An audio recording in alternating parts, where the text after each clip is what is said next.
Thank you and welcome everybody who has just joined us. I will briefly introduce ourselves again for those who missed it.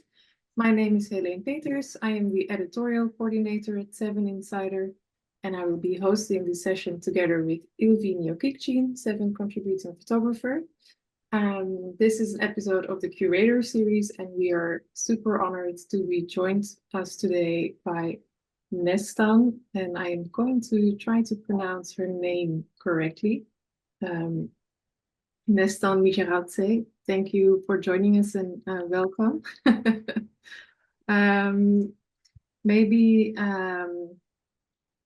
Nestan, you are currently the artistic director and the co-founder of the Tbilisi Photo Festival, as well as the Tbilisi Photography Multimedia Museum, Photography and Multimedia Museum.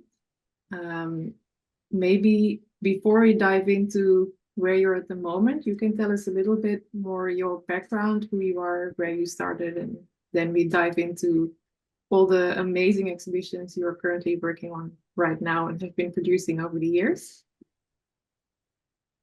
First of all, thank you very much for the invitation. It's such a pleasure and honor. We are having Indian summer here in Georgia. 13 degree, beautiful autumn, blue sky, very long period. So we are spoiled by the weather.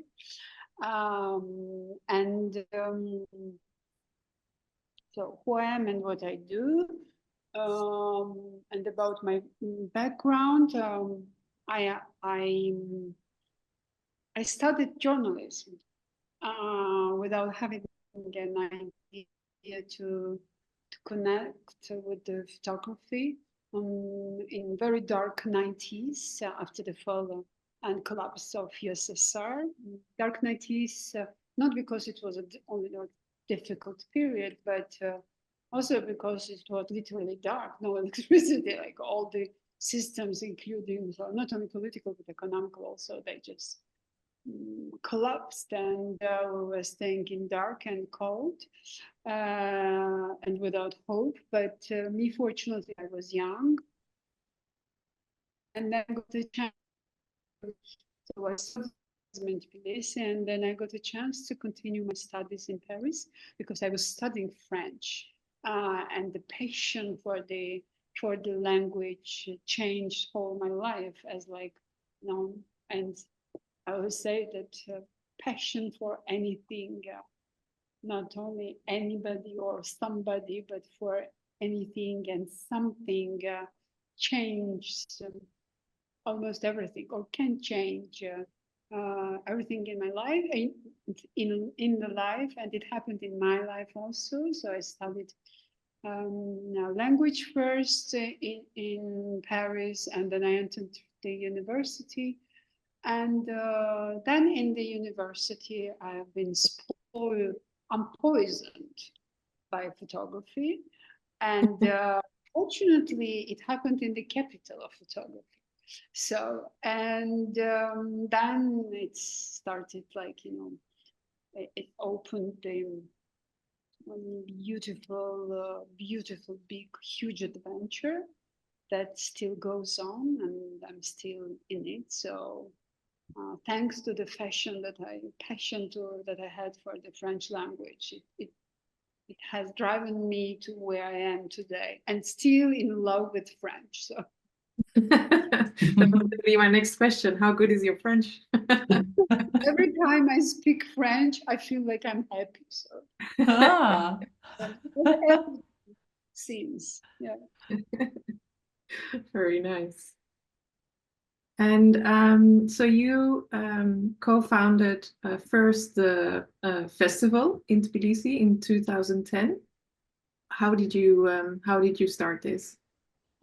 There is a story behind, of course. It was just after the war, Russian-Georgian war in 2008. We were all devastated by what happened. And of course, we were trying to understand what we can do as young people, full of energy and full of determination to serve somehow our country and to try to put Georgia on like bigger political map or to communicate about Georgia. And it was in that moment then that with a friend of mine, who is a French photographer, Lionel Charrier, actually he's the editor at Libération. He was at that moment in 2010 and 9, after the war, coming a lot to Georgia. And it was a group of friends, international group of friends that were gathering here. And we were sharing this love for Georgia, this as well as the acute wish and necessity to act, to do something. And suddenly this idea to use photography as a language, as a tool, especially as a language of communication that was so dear to us, and that we were speaking also well. We decided to use this language to communicate with the rest of the world about Georgia, about the region that Georgia is part, because you know that Georgia is part of the very turbulent and extremely interesting region, which is still not yet enough well known. So we decided to establish the festival, and so it's also like kind of Georgian, Franco-Georgian baby, the Tbilisi Photo Festival. And plus, we got very lucky because Le Rencontre d'Art, like the biggest and oldest photo festival in the world, got interested by our idea to launch new festival in Tbilisi and Georgia. So Tbilisi Photo Festival was first international photography festival in our region, big region. And Le Rencontre said, we're very keen to support you. So that was a great beginning already. And we started with a night of photography event, which was like a kind of Georgian version of Arles Night of the Year. And that was like beautiful beginning, because it was a huge success from the very first edition. And then, like long story, just very recently we were discussing and preparing for the upcoming edition of the festival. That's changed a lot since the very first edition. And suddenly we realized that the festival is 15 years old, but it has happened. I mean, we do not know how suddenly this 15 years old festival. It was yesterday, yes, but still. Anyway, so we are now 15 years old, but it was very fast this years.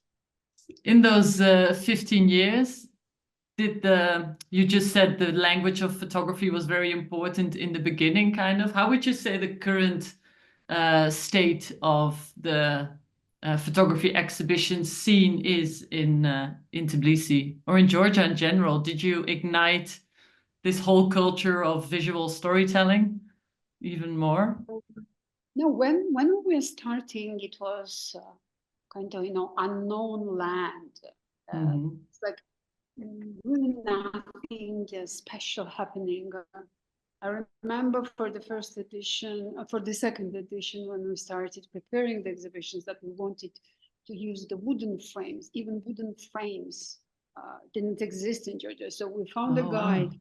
We taught him how to do the things. Lionel was bringing samples from Paris. I mean, we were like really inventing things because we wanted so much to create, to establish a standard and to make steps. And it worked. It worked. We were missing all possible materials. We were printing all the exhibitions in Paris because there was no machines available, not available, but there was no printing machines, quality printing machines at Tbilisi. There were like no wooden frames, no enough equipped spaces, no proper lighting, nothing. But you know what happened? Like from year to year, more and more initiatives followed the way and the path we took. And suddenly one year we realized that there are some other exhibitions framed in wooden frames. Then we realized that museums, you know what was the problem also? To put the nails on the walls. And because the museums were telling us, yeah, but it will spoil our walls. And we said, they wanted us to hang the things on, and it was always like, not balanced, not nice. And so what we were doing, we were putting nails and then making all the reconstruction work, repainting. And for us, it was like a huge thing at that period because we were like very small festival with very small budgets. But I think we have contributed a lot, both in development of the photographic scene, not only in Georgia, but in South Caucasus, and I will explain why. And also we pushed much the standard of the presentation of the, let's say, important photographic and even, I would say, more general visual art manifestations.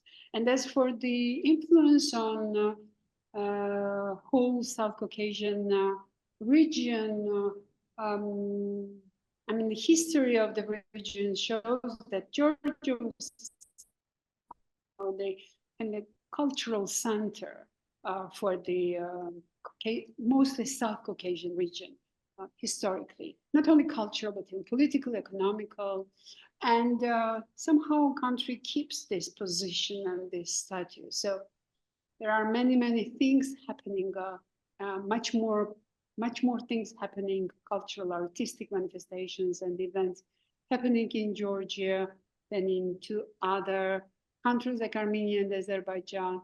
That's why our colleagues, friends, artists, they are very much attached to what's going on in Georgia. And it was like natural. And that's how it happened that we were attracting audience from the whole region. We were also giving and opening our platforms to Azerbaijani and Armenian artists, emerging artists, and we were promoting them and strengthening and involving them in educational activities, etc., etc. And now I'm very happy to I will share it with our audience that in Yerevan, the new International Photography Festival has been launched this year. And I'm very, very happy. And yeah, so that's also, I think it's a beautiful beginning. That's amazing for the whole region, I would say. Absolutely. I can imagine in the last 15 years that your role as an artistic director has been very diverse then, because you must have done so many extra things to keep the festival going, from doing the nails. I'm one of the best cleaning ladies. The city, maybe even in the region. Then I'm very good to, how to say in an elegant way, when something doesn't work, there are moments that you should explain to everybody that, guys, it should work now. Yeah. You push. Look, a little monster that should frighten everybody, so things work. So I'm a very good monster as well. Then from time to time, I'm a curator. Then I'm a fundraiser. I'm I don't know what, but still very good cleaning lady. So. Yeah. transportation company, a shipping company also, because we were like all carrying on our shoulders. So beautiful, beautiful story that influenced not only our professional, I mean, our teams, not only our professional development, but thanks to these experiences, our personal development has been, I think, influenced in a very nice way. How many people are on your team at the moment? Or how many did you start the festival with, and how many are working now at the festival and the museum? How did We started, we were two of us. One in Tbilisi, one in Paris, and we were uniting like 2 weeks before the opening of the festival here in Tbilisi. So Lionel was bringing all the prints from Paris, and we were framing it. Of course, we did not sleep at all. Of course, we did not eat at all, and that was also fantastic.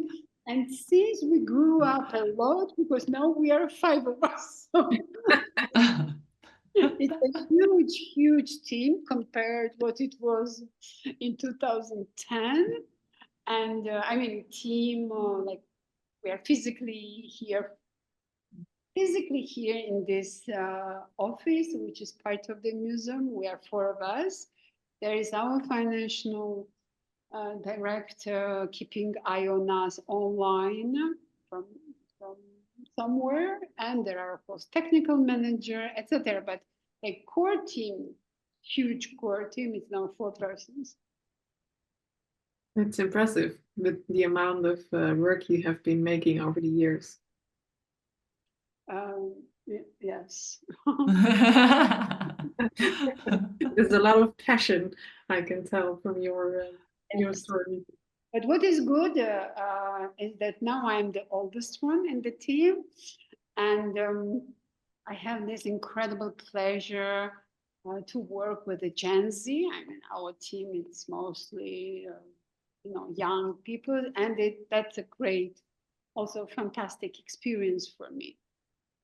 And I hope they enjoy also. What do you feel? What do they bring to the organization for you that is so helpful at this moment? I think they, thanks to the young, let's say, young wing of the organization, we keep our hand on the pulse. It means that we know how the big heart of the society, how it functions, and that's the most important for me. Then, all what is like, these devices, because I'm very bad, very old-fashioned. I still love these old telephones, and look, something I'll share with you. Look, all these are tasks, that all the work I have to do. I still use this paper and pens, and I mean 19th century somehow, and they are great with devices, and so making jokes of me, and we love this. I mean, it's good to have this mix with generations, I would say. For example, now I guess that we are going through extremely complicated political period, and the elections have been frauded, rigged, and so now we are protesting. And even for this, it's great to have these 2 generations together in the protest. So that's also very lovely. Not only working on the exhibitions, but Do you maybe want to share your screen and show us some of the, well, first of all, how beautiful the space is, but then the way you make it work together with it's just gorgeous, but everyone will see now. I also want to encourage everyone to ask questions, or maybe there are questions coming in. I missed it maybe in the chat. Not in the chat, sorry, in the Q&A. Oh, one came in now.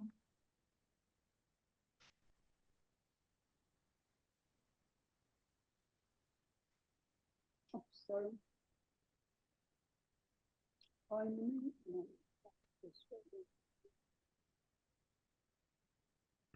So you see my screen, yes? Yes. Yes. Should I start? May I start? Yeah. Go for it. Yeah, so we mentioned these two platforms, two of our babies, Tbilisi Photo Festival and Tbilisi Photography and Multimedia Museum. Now where I am, it's part of this space that we got thanks to the partnership we have with a big hospitality group, Ajar group, that owns this Soviet period building, which is a former printing house. And we have this space here where we could launch the museum, but also Mediatek. And this is our space, I mean, a working space here. So museum is now like younger baby, let's say, and we're very much occupied to make it grow as we wish. And so that's why also I wanted to start with the museum project and museum platform. Just to give you a glimpse how it is when there is an exhibition in the space.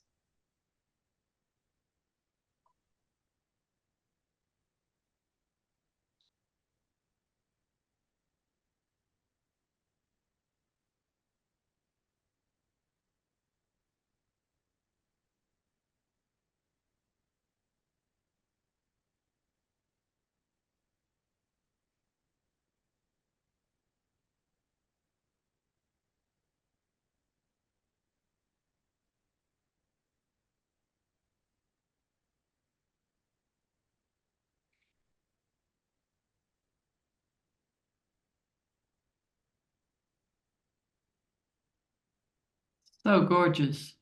It's such a beautiful space.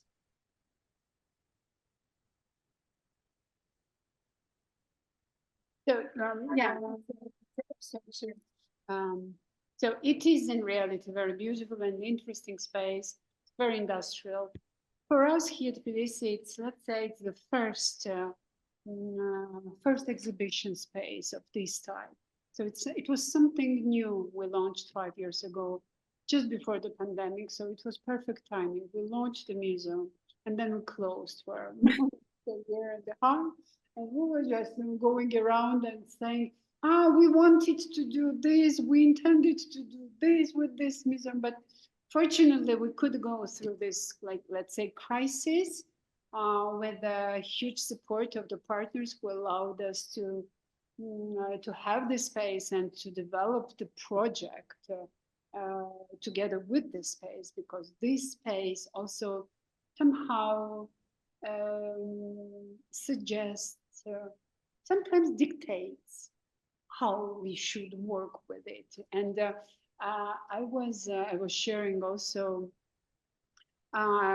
big advice of a very lovely friend and colleague of ours, a French video artist, Christian Barani, who told us first he saw this space. He said, guys, remember, all you will do here, you should do together with this space, because it's a very difficult space.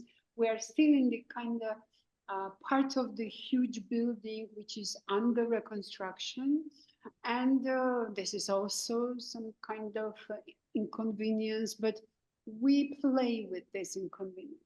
And but in the same time, this space inspires us a lot. And as I told you, like, we are a very young platform. We exist for 5 years. Out of these 5 years, year and a half, we were closed because of pandemic. And the last year, for example, we could host a big and beautiful exhibition by Patsy Smith and Stefan Krasnensky. So that was also some kind of, kind of recognition of all the effort that we're putting in development of this project, because we hosted like big stars and it was like huge success. But beyond success, it was a huge pleasure to work with a team, let's say like star team and we young team, and they loved working with us. And we loved working with them. And so I made a selection now from some of our exhibitions, very different one from another, just to show you how we do things, because it's not only about curation of the exhibition, because we do not have walls in this space. You know, we have space without no walls, just one wall. The rest, it's like huge vitrail, oh my God, windows. Curtains. Oh, windows. Huge windows, and just only one big wall, concrete wall, as the rest, all these columns, it's like raw concrete. We didn't want to clean that. And so we did not have walls. It means that once we start thinking about a project, about an exhibition, we start thinking about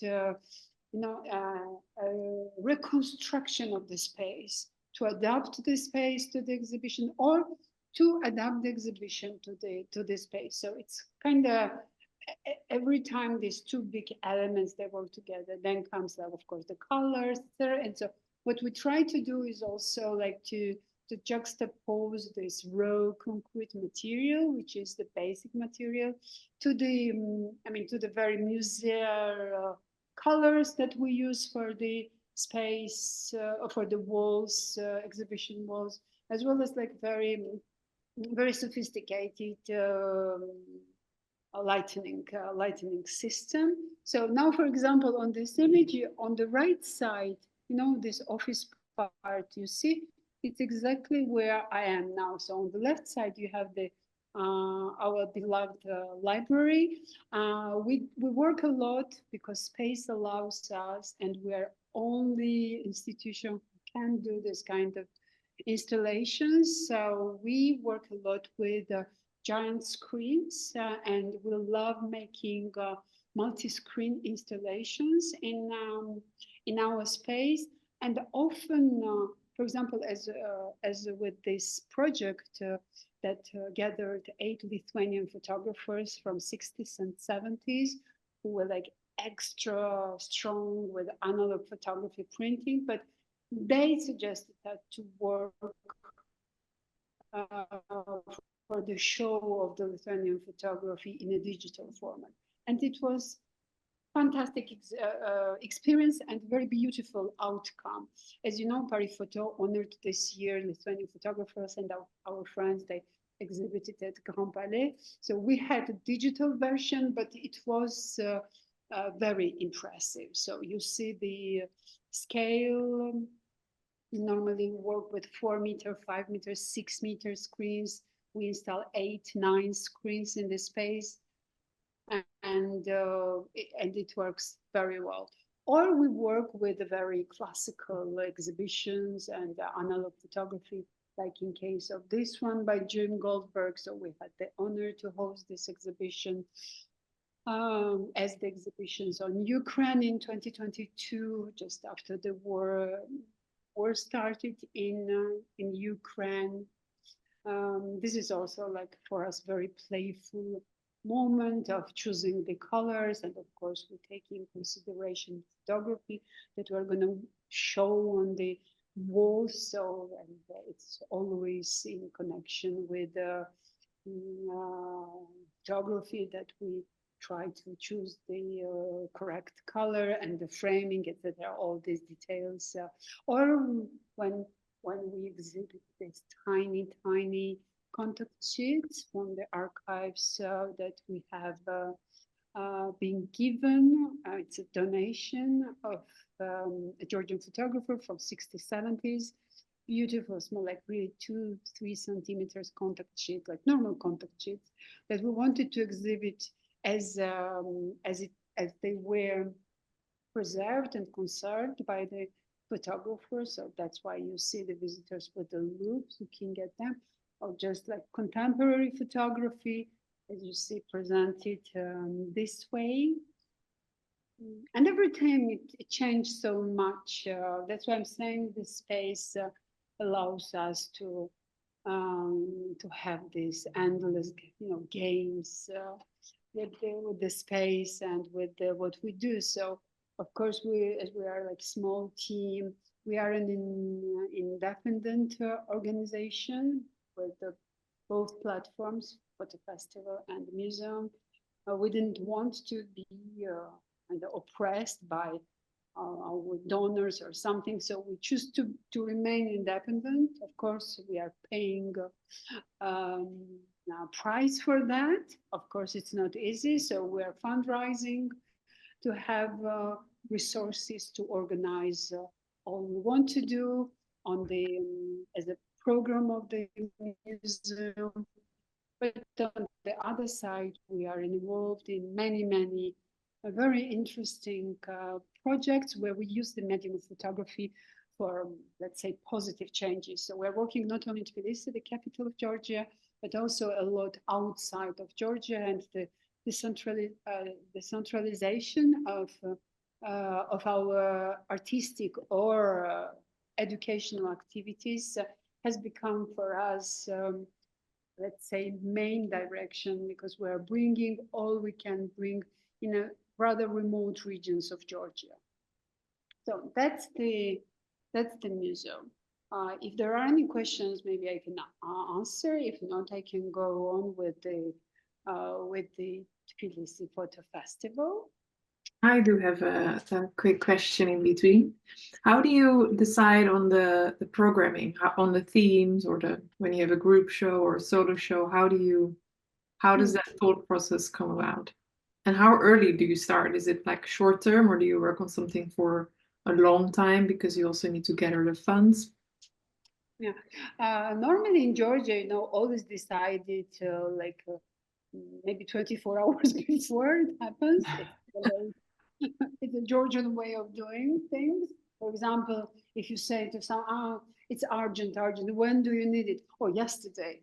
That's normally the answer we give. But and the festival for many years, we were doing like in the same mode, deciding in a very last moment things, because we were always depending, of course, on finances, and we never got answers early enough. So it was like very last minute thing, the festival, and it was like, of course, very stressful also.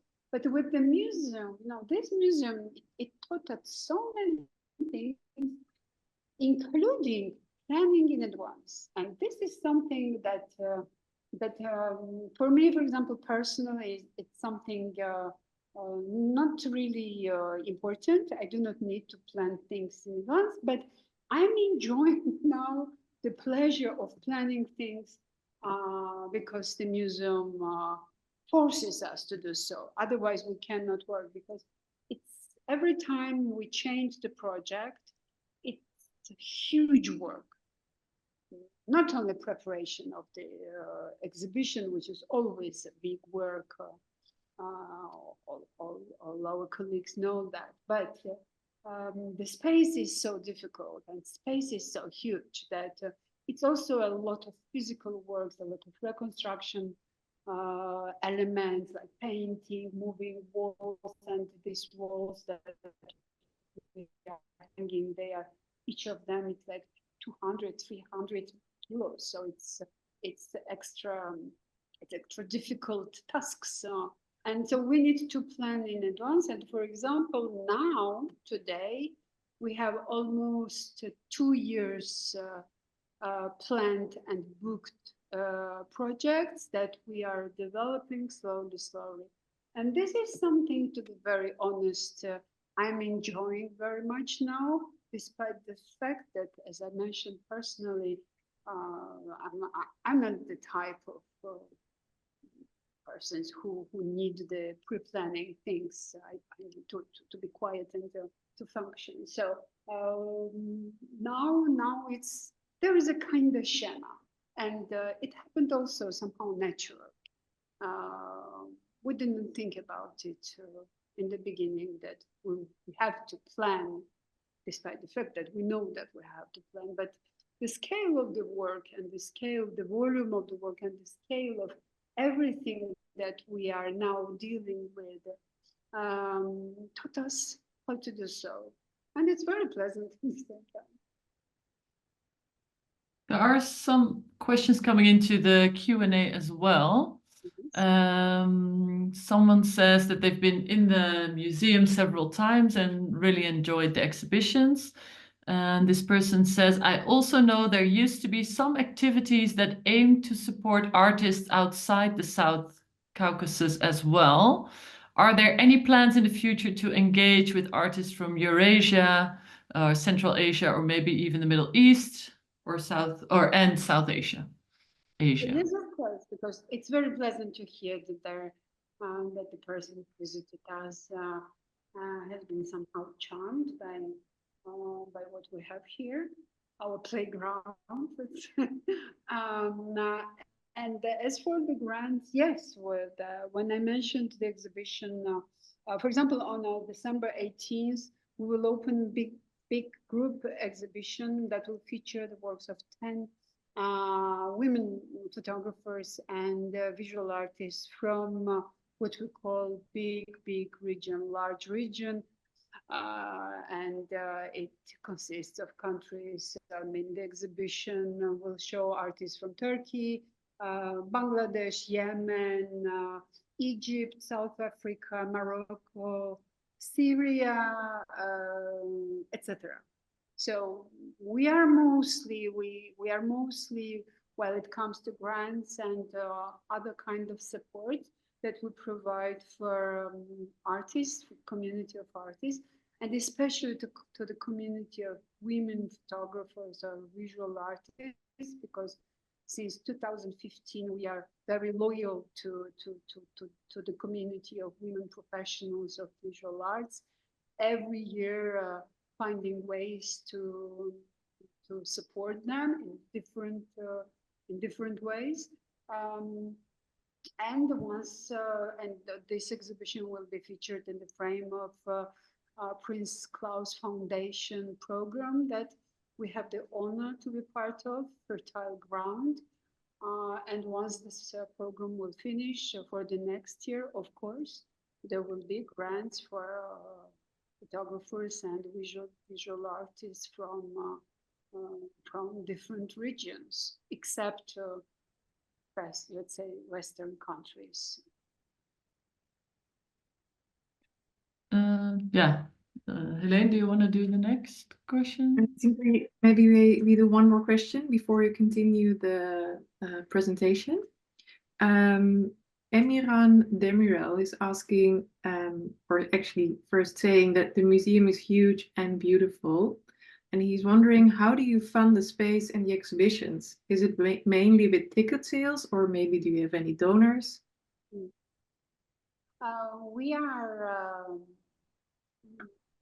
We're a museum which is free for everybody. There is no entrance fee, please. It was part of our, let's say, policy and philosophy, resulting from our vision of how we want to contribute to the development of our society, to the development of the community of artists, etc., etc.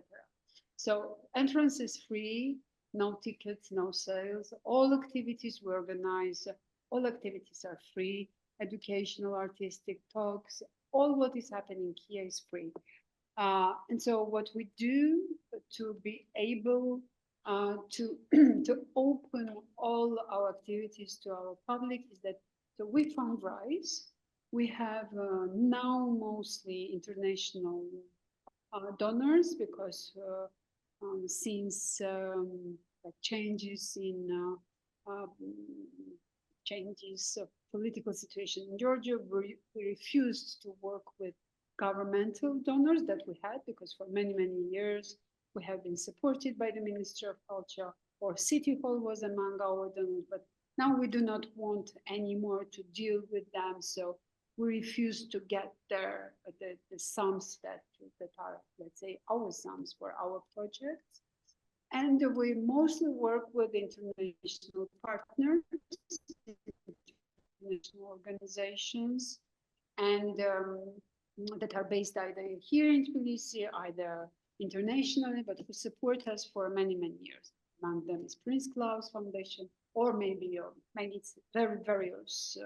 We have like various donors, and that's our way of being. So we fundraise to be able to implement our project. So we work for fundraising, then we work for spending honestly the money that we have fundraised, and then we are working to report on how honestly we have spent all money that we have fundraised. So we are tripling our tasks, which is also somehow our way of being. So it's a lot of work, but it's amazing. We are free.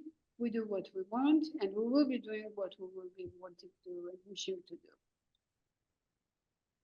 A lot of work, sounds like, but beautiful to be independent like that, in a way, where you're not, Yes.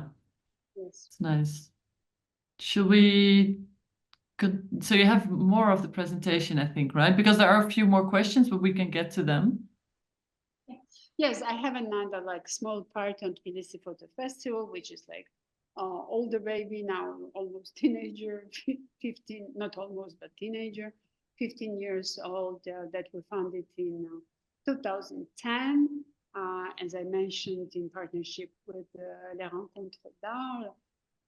And it was a like real beginning of a big adventure, and we weren't conscious of the scale of the adventure that we are entering. So it is a still ongoing, very beautiful story, and the museum is also kind of outcome of the photo festival, because we have accumulated so much experience of working during the first years of the festival, first 10 years of the festival, because museum has been launched on 10th anniversary of the festival.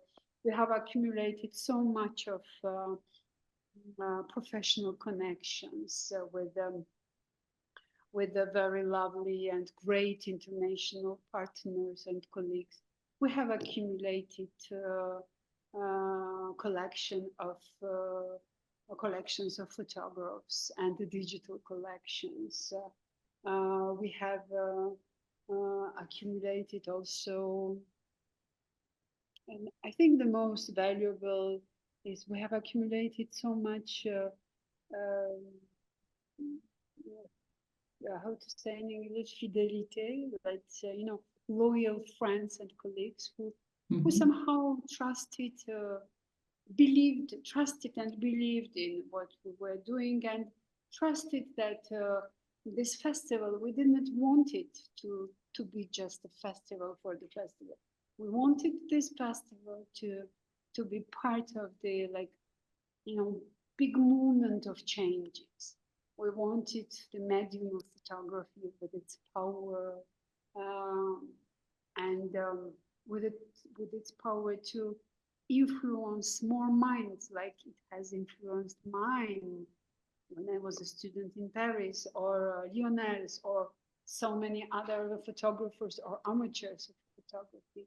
And we wanted also to use the medium of photography as a tool to open big the windows and doors to see this so interesting world and us in the world through the images. So that was the idea, and we wanted also to talk about Georgia and to explain the region that Georgia was part of it. And that's why we were trying to, I didn't answer to the very important question was how we decide the exhibition. So it's the same, it was the same with the festival, and now it's the same with the museum. We always wanted to somehow sculpt the identity of each of our platforms. And whenever we take an exhibition, even if there is an exhibition suggested,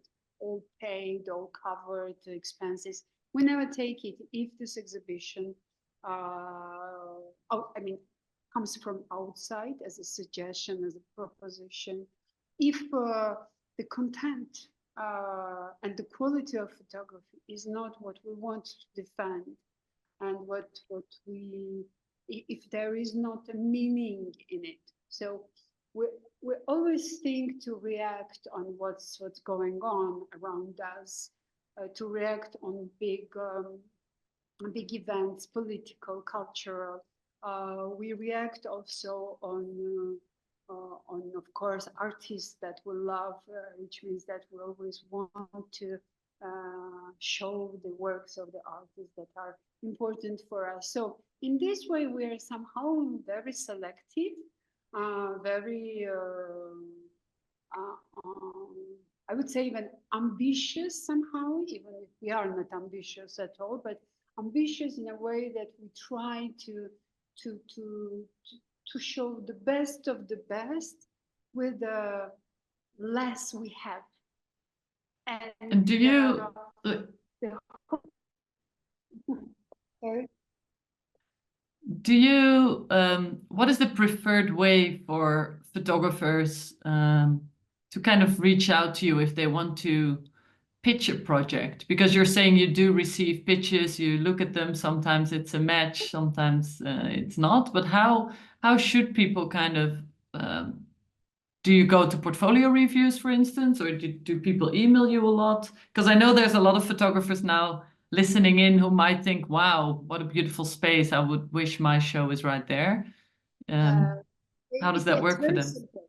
We have our email, like email of the festival and email of the museum announced everywhere. We are checking it constantly. I mean, our working day means that the email is opened, and the best way is to present the work. I go also a lot for portfolio reviews. I did it a little bit less for the last 2 years because of I was more attached to here, to Tbilisi. I traveled less, but now I'm traveling and moving as much as I did for years and years. So portfolio reviews for me, it's a very good way to discover artists and discover new works. And we have been regularly showing the artists and their works that I got to discover in the frame of portfolio reviews. So this is one way. And another way is to write us, to send the presentation of the work, and that's all. I mean, we are very open, and I'm very much also looking for the to be surprised, first of all, nicely surprised by the works and by the artists that we didn't know, and then to give the opportunities to artists to be exhibited here, and to go together with us through this adventure of preparation, because every time it's something something extraordinary, I would say. There's a question in the Q&A from Iqbal Hussain, who's asking what your future plans are for the festival. Do you envision of expanding it to a larger scale, or exploring totally new themes that you haven't explored before, maybe? It's a good question, because we are reflecting on it a lot. Because pandemic and this difficult 2 years have very much somehow affected the festival. So there was like 1 year we couldn't do, then another year all the restrictions have been lifted, and we were about to open the edition of the festival, and the day we have planned the opening, we were obliged to close, not to open the same day, exactly because the government announced new restrictions, and it was very painful, because we have worked a lot, having in mind of course the possibility that something can happen and be able to open the edition, but still it was very painful. And then museum takes so much of our not time only, but also like all emotional and physical forces that festival somehow is trying to adapt to our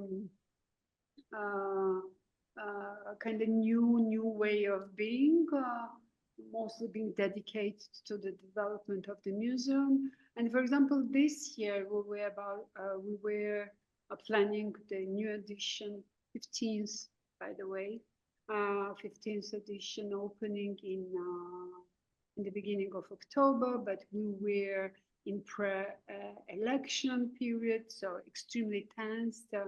We were all very much expecting the changes through elections. And how to say, me personally, I felt it's not a time now. It's not a time to celebrate 15th anniversary of the festival. And I thought that this is also kind of part of our reality now, that this festival celebrates or cannot celebrate the 15th anniversary because of the changes in political agenda of the country, despite the fact that this festival was also one of these first new type of platforms that contributed a lot in the changes that we went through on social and cultural levels through these years. But now it's not a moment. So I suggested to the team that we do not celebrate the 15th year of the festival and 5th year of the museum, because we are in a very challenging political situation. And we postpone it all, so the festival did not happen yet, but it will happen. We will do things. Now the elections are over with the results that we didn't wish, because the elections were rigged, but we were somehow ready for that. Russian influences are getting like stronger here, and we're now somehow divided between the fight for our rights and of course keeping alive our work and the festival. So the festival will come back, but definitely in a like the next edition will be held. We think in the beginning of the next year, and it won't be like huge exhibitions or number of exhibitions, because we are also spoiled by our space. We now know what it is like to work comfortably in a way that we have all our equipment, we depend on ourselves, we have our lighting, we have our frames, etc. So it's not comfortable anymore to go outside, I mean, to work beyond this space and outside of this space. So all we are organizing now, we are trying to organize here. And that's why the festival, it's not what it was classically, like with the opening week, all the guests coming in the same week. Now it's like longer, guests are coming, but on a longer period, etc. So that's how I see the festival will go on. And then we will see for the longer plans.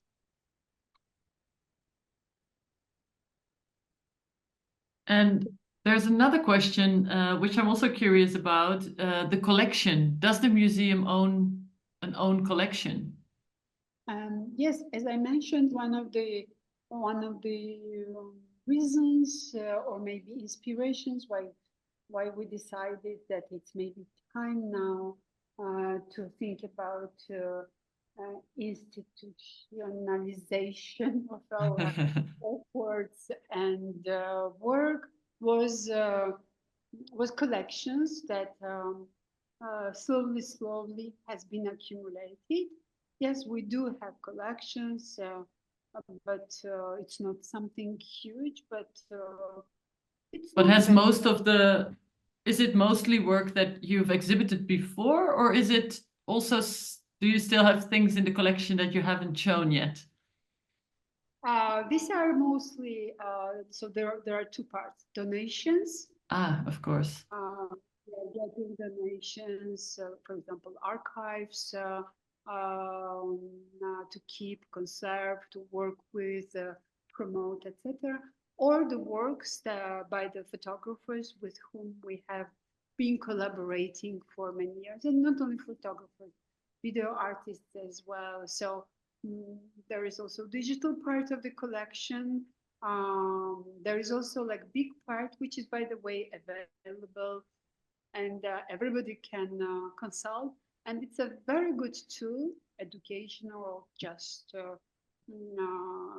that are used also for educational purposes, but also just to watch. These are the collection of slideshows or multimedia projects that are freely accessible on our site, on the museum site, in our iMediathek, which is like internet mediathek. There are up to 500 slideshows that we have been featuring in different years in the program of the Night of Photography. And this collection gathers, works of photographers from all over the world, very famous, from very famous to emerging, from regional to internationally renowned. These are slideshows that are edited with text, translated in English, etc. So it's a very nice tool also that are used by, as we know, by many universities, high schools. So it's just something very easy if you want to learn more and see more works freely online. This is also part of our collection. And there are also prints, and there are small archives that we are receiving and taking care of. I see. That's a whole job on its own. So that kind of shows again that you are definitely a multitasker. So let's see if we can go through the presentation before we run out of time. That would be sad, because I think everyone's very interested in seeing the space and also how you collaborate the different shows within the space, because it's all so different. Yeah, this is different, and these are like part of the exhibitions of Tbilisi Photo Festival, as you see, shown in different spaces. Places. Yes, I was waiting for this one. Can you explain this one? Yeah, I will. So that was also the nice experience during the festival. So sometimes we were exhibiting in the National Museum spaces, but sometimes we were using these outdoor abandoned spaces in old cities. So this is the heart of Tbilisi, Old Tbilisi, and this is an exhibition, Eclipse, by Antoine Dagata, which is one of our favorite and lovely artists who has worked a lot in Georgia. And this is a series of photographs that he produced in Tbilisi in different years from 2009 to 2013. And we jointly decided that we would love to show this show in this abandoned, ruined, wonderful magic space. So one of the most beautiful exhibitions we have done in the frame of the photo festival. So we were experimenting with anything and everything. Here you see, for example, we have used the book pages, photo book pages, to present a work. Now these are some banners of the exhibition. So we have used also outdoor spaces for meetings, talks, panel discussions. This is, for example, again in Antoine Dagata that we were hosting in 2016 also. We were also running after the, let's say, new spaces that were opening in Tbilisi, trying to use them for festival events. So it's one of them, Fabrica, kind of social cultural hub. That was a new one in 2016, and we were first to organize events there. So Night of Photography that I mentioned, that was our first event as and it was the start of the festival that we launched in the old city. So it was also like beautiful experience with this big screens installed in small, narrow, very charming streets of Old Tbilisi, and extra contemporary photography screened on the screen. So it was first edition and then of the festival, and now and then we continued. So every year, like hundreds of works of hundreds of photographers from all over the world have been screened in the program of Night of Photography. And it was also, Night of Photography is one of the big victims of the pandemic. And it's very touching and pleasant that we are begged by our audience to bring back Night of Photography, because it was like extraordinary event, and that's what we will do this year. I mean, next year it will come back after like 3 years of interval. So here are again Night of Photography, and this is again Fabrica with one of the events that we have organized. So that's all on my side from in the format of the presentation. And again, if there are questions on it. There is one more question which I think is also a beautiful and a good one to end this session with, even though it feels I think we could be talking for another 2 more hours. There's so much to uncover here. But there's another question from Iqbal Hossein, and he's asking, how do you see this festival impacting the broader cultural landscape, and what legacy do you hope to leave behind with this festival? A big question. Which legacy? What are your hopes to achieve with the? This is a question for 2 more hours. Sorry. I would be happy to spend with you, but I think I mentioned in the beginning that the festival contributed a lot in the development of the photographic and even in general visual arts scene in Georgia. It has contributed a lot to the promotion of traditions and the legacy of Georgian photography outside of Georgia. It has contributed also to the development of the artistic and photographic scenes in Armenia and Azerbaijan, as I mentioned, because we were somehow central for the region. It has contributed to the changes, like social changes that happened and cultural changes that happened in Georgia, not as on the same extent as, for example, clubbing scene has influenced the development of, let's say, social transformation in the country, but because it was like much more important and bigger scale. But we were, I would say, we were first as an artistic platform to start using the power, or let's say transformative power of art for social changes. So it was like the main drive for us. And as for the festival legacy, again, I can say a lot, but for me, what was the most important moment when I realized a few years ago we were looking for the new team members, and few young people presented their dossiers, and I was meeting them, and they are very young, and all of them, they said that when they were teenagers, Tbilisi Photo Festival for them was only one existing window to the outside world through photography. And that was like huge thing. And I said, oh, that's good. We can now close everything, and I will go working as a cleaning lady, just cleaning lady without curation of the exhibition, because I think that was the moment when when I realized that the somehow like big mission has been accomplished, because we started in the moment that nothing existed. As I said, even wooden frames, no festivals, nothing, no exhibitions, no exchanges, no artistic cultural exchanges.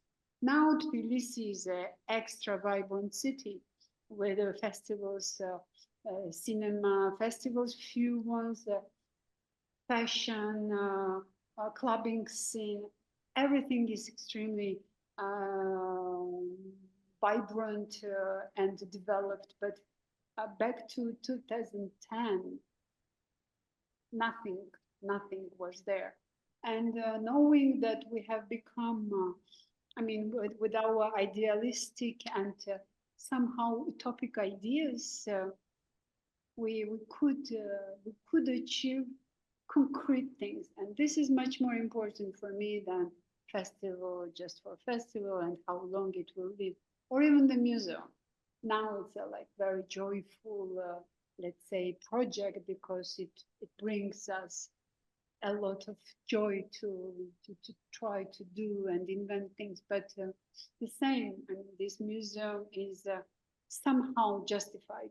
Let's say this project, as well as Photo Festival, can be justified if we can create more openings and bring more support to the big community that needs this support. Otherwise, you know, this museum or that museum, and me personally, I don't really care. So yeah, that would be short answer. Thank you so much, Nestan, for this beautiful presentation and for telling us more about the photography scene in Georgia in general, which has been eye-opening, at least for me. Same. It's amazing what you're doing. Yeah. And the energy you put in also. Yes. I feel like there's like 4 more Nestans sitting in the corner in the room helping getting this work done.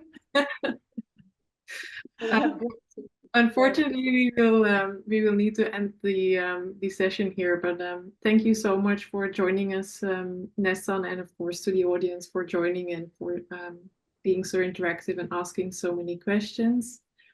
Small reminder that next week we have another episode on 7 Insider. This time it will be the Photo Editors series, where Ilvy will be talking to Fiona Shields, who's the head of the photography department at The Guardian. So we hope to see all of you there.